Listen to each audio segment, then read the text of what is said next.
नमस्कार. मी हर्ष दुधे तुमच्या सर्वांचं आपल्या आवडत्या YouTube चॅनलवर स्वागत करतो, ज्याचं नाव आहे जर्नलिस्ट हर्ष दुधे. आणि या चॅनलच्या माध्यमातून आपण विविध प्रकारच्या शैक्षणिक घडामोडींची माहिती घेण्याचं काम करत असतो. आणि माहिती ही खरी आहे आणि अधिकृतच्या जवळ जाणारी आहे हे मला पटल्यानंतरच मी तुमच्याशी शेअर करत असतो. त्याच्यामुळं या चॅनलवर तुम्हाला खोटी आणि कुठेतरी वेग बातमी ही मिळणार नाही. तुम्हाला योग्य आणि खरी माहिती मिळेल, जी तुम्हाला शैक्षणिकदृष्ट्याही महत्त्वाची, उपयोगी ठरणार आहे. आजच्या व्हिडिओमध्ये आपण BSc नर्सिंगच्या प्रवेश प्रक्रियेबद्दल जाणून घेणार आहोत. त्याच्यामुळे तुम्ही व्हिडिओ शेवटपर्यंत पाहावा. त्याच्यामुळे काय होतं, तुम्ही व्हिडिओ मधामधातून पाहिल्यामुळं तुम्हाला लिंक लागत नाही. त्याच्यामुळे शेवटपर्यंत जर बघितलं तर फायदा हा तुमचा होतो. तुम्हाला माहितीच आहे, या चॅनलच्या माध्यमातून मी शालेय शिक्षण, उच्च शिक्षण, तंत्र शिक्षण, वैद्यकीय शिक्षण, CET सेल कडून घेतल्या जाणाऱ्या विविध प्रवेश परीक्षा, त्यांचे निकाल, कॅप राऊंड, शिष्यवृत्तींचे अर्ज, ते तुम्ही जेव्हा तुमचा प्रवेश होईल कॉलेजांमध्ये तेव्हा विद्यापीठांच्या परीक्षा, पदभरती परीक्षा, असं तुमचं शिक्षण संपेपर्यंत मी तुमच्या सोबत राहणार आहे. त्याच्यामुळं तुम्हाला विनंती आहे की चॅनलला जरूर सबस्क्राईब करा आणि व्हिडिओ आवडला तर आपल्या मित्रमैत्रिणींबरोबर शेअर करा. कारण की याचा चॅनलचा एकमात्र उद्देश आहे, तो म्हणजे तुम्हाला, म्हणजे तुमच्यासारख्या हुशार होतकरू विद्यार्थ्यांना योग्य आणि खरी शैक्षणिक घडामोडींची माहिती मिळाली पाहिजे, जेणेकरून तुमचं करिअर चांगलं हे झालं पाहिजे. पालकांनाही समाधान वाटलं पाहिजे की आपल्या मुलाचा किंवा मुलीचा प्रवेश चांगल्या कॉलेजमध्ये झालाय, तिला किंवा त्याला आता चांगलं शिक्षण मिळून त्याचं करिअर चांगलं होणार आहे. आणि या सर्वात त्यांचे पैसे वाचले पाहिजेत, कमी शुल्क त्यांच्याकडून घेतलं पाहिजे, कमी शुल्कात प्रवेश होऊन शिक्षण झालं पाहिजे. आणि सर्वात महत्त्वाचं म्हणजे आपल्या समाजातील तळागाळातील जे विद्यार्थी आहेत, गरीब होतकरू, त्यांना माहिती मिळत नाही योग्य, त्याच्यामुळे ते शिक्षणाच्या प्रवाहात येऊ शकत नाही. तर या सर्वांपर्यंत ही माहिती पोहोचवायची आहे. त्याच्यामुळं म्हणतोय की चॅनलला सबस्क्राईब करून हे व्हिडिओ त्या विद्यार्थ्यांपर्यंत पोहोचवा, जेणेकरून ते विद्यार्थी शिक्षणाच्या प्रवाहात येतील, त्यांना शिष्यवृत्ती योजना असेल, सरकारी योजना असेल, याची माहिती मिळून ते त्यांचं स्वतःचं करिअर हे विकसित करू शकतील आणि आपल्या देशाचा विकास करतील. खूप प्रामाणिक उद्देश आहे. इथे नोंदणी, तिथे नोंदणी, हा कोर्स, तो कोर्स, काही नाही, फक्त माहिती तुमच्या फायद्याची. तर मी जसं की तुम्हाला आधी सुरुवातीला म्हटलं की सीट आपला कॅप राऊंड जो आहे BSc नर्सिंगचा, तो सेकंडचा हा जाहीर झाला आहे. ज्यांना कॉलेज मिळालं आहे, मनपसंतीचं कॉलेज किंवा आवडीचं कॉलेज, त्या सर्वांचं अभिनंदन सर्वात प्रथम. आणि ज्यांना अजूनही कॉलेज मिळालं नाहीये, त्यांनी धीर धरावा. तिसरी कॅप राऊंड हा तुमच्यासाठी आहे. त्याच्यामध्ये तुमचा प्रवेश होईल अशी शक्यता आहे. आणि जे विद्यार्थी तळ्यात मळ्यात आहेत, म्हणजे बेटरमेंटला झालेलं कॉलेज घ्यायचं की आता सेकंड कॅप राऊंड मध्ये झालेलं कॉलेज घ्यायचं, म्हणजे पहिलं कॅप राऊंड फर्स्ट मधलं घ्यायचं की सेकंड राऊंड मधलं घ्यायचं, याच्यामध्ये त्यांच्यामध्ये एक द्विधा मनस्थिती असेल तर त्याच्याबद्दलही आपण ही चर्चा करूया. तर सर्वात प्रथम ज्यांचं प्रवेश झाला आहे सेकंड राऊंड मध्ये आणि पहिल्यामध्ये लागला आणि त्यांचा प्रवेश, आणि ज्यांचा सेकंड मध्ये पहिलंच कॉलेज त्यांना मिळालं आहे, तर मला असं वाटतं की त्यांनी कॉलेजमध्ये प्रवेश जाऊन प्रवेश निश्चित करावा. सर्व कागदपत्र, आपली शुल्क, योग्य माहिती भरून प्रवेश निश्चित करावा. कारण की शेवटी काय आहे, त्यांना पहिल्या राऊंडमध्ये लागला नाही, आता सेकंड राऊंडमध्ये त्यांना जर प्रवेश जाहीर झाला आहे तर त्यांनी बेस्ट वे इथे प्रवेश घेऊन थांबावं. मात्र प्रवेश घेताना कॉलेजची माहिती व्यवस्थित घ्या, नीट माहिती घ्या. कॉलेज कुठे आहे, शहरापासून दूर आहे का, त्याला हॉस्पिटल अटॅच आहे का, आणि तिसरं म्हणजे तिथे शिक्षण सुविधा आहे का, बेसिक मेस आहे का, हॉस्टेल आहे का, आजूबाजूला थोडं लोकॅलिटी चांगली आहे का, याची माहिती घ्या. पटत असेल तरच कॉलेजमध्ये प्रवेश घ्या, नाहीतर तुम्ही तिसऱ्या राऊंडमध्ये जाऊ शकता. ज्यांचा याच्यामध्ये प्रवेशच जाहीर झाला नाही, त्यांनी काही निराश होण्याची गरज नाही आहे. तिसरा राऊंड आहे. मी जसं सांगितलंय की तुम्हाला कॉलेजेस वाढणार आहेत, तर कॉलेजेस वाढणार आहे. थोडा धीर धरा. बघा, जेव्हा आता याची लिस्ट येईल, यादी येईल, त्याच्यामध्ये ते कॉलेज तुम्हाला दिसतील, अशी माझी एक थोडी माहिती आहे. आणि जे आता तिसऱ्या राऊंडला पुढे जाणार आहेत विद्यार्थी, ज्यांना पहिल्या दोन मध्ये लागलेच नाहीयेत, त्यांनी आपले प्रिफरन्स फॉर्म थोडी बदलायची गरज आहे. त्यांनी आपल्या प्रिफरन्स फॉर्म मध्ये जिथे आता जागा तुम्हाला दिसतायत तिथेच तुम्ही प्रवेशाचे प्रिफरन्स फॉर्म हे दिले पाहिजे, असं मला वाटतं. ते जर विद्यार्थी अजूनही गव्हर्नमेंट कॉलेजेसमध्ये प्रयत्न करणार असतील तर मला वाटत नाही सेकंड राऊंड नंतर गव्हर्नमेंट कॉलेजेसमध्ये फारशा काही जागा राहतील.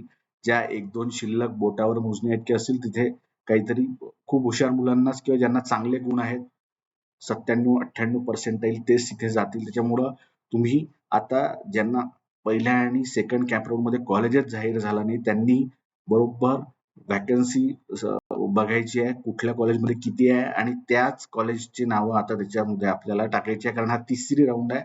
याच्यानंतर राऊंड ही नसणार आहे.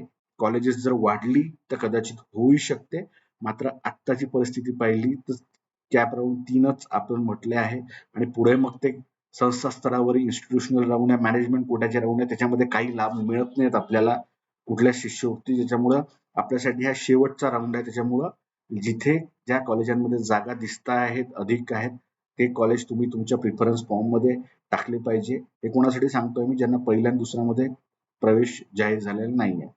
ठीक आहे, तर एवढी तुम्ही काळजी घेतली तर तुमचा तिसऱ्यामध्ये प्रवेश हा होऊ शकतो. तिसरं, की ज्यांना पहिल्याला कॉलेज लागलं होतं त्यांनी सेकंडला बेटरमेंट केलं आणि बेटरमेंट म्हणजे त्यांना दुसरं कॉलेज लागलं आहे, तर त्यांच्यामध्ये द्विधा मनस्थिती आहे आता कुठला प्रवेश घ्यायचा, पहिला की दुसरा काय करायचं नक्की हे. तर दोन्ही कॉलेज तुम्ही बघा काय तुम्हाला हे आहे. तेच जर कॉलेज तुम्हाला लागलं असेल परत परत तर तिथे प्रवेश घेऊन घ्या, नाही तर मग तुम्ही तिथे सुद्धा ऍडमिशन घेऊ शकता. म्हणजे मला असं वाटतं की ज्या विद्यार्थ्यांना नॉट चॉईस म्हणजे तेच आलं किंवा सेम आलं कॉलेज आलं असेल, काही फरक पडला नसेल, त्यांनी सरळ प्रवेश घेऊन घ्यायचा आहे जिथे नंबर लागला आहे तिथे.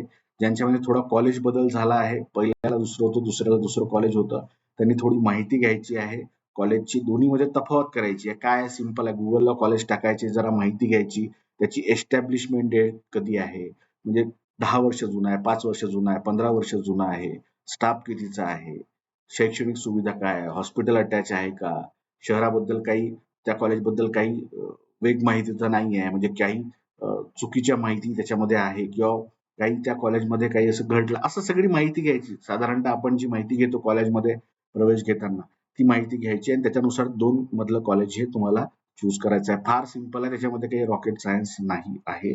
सिंपल डेट करा, कधी एस्टॅब्लिश झालाय, संस्था कुठली आहे. संस्था जर मोठी असली तर बेस्ट वे मोठ्या संस्थेच्या कॉलेजमध्ये कधीही गेलेलं हे आपल्याला परवडतं. मी आधीपासून ते तुम्हाला सांगत येत आहे. तर एवढी सिंपल तुम्हाला ही सगळा फायदा घ्यायचा आहे.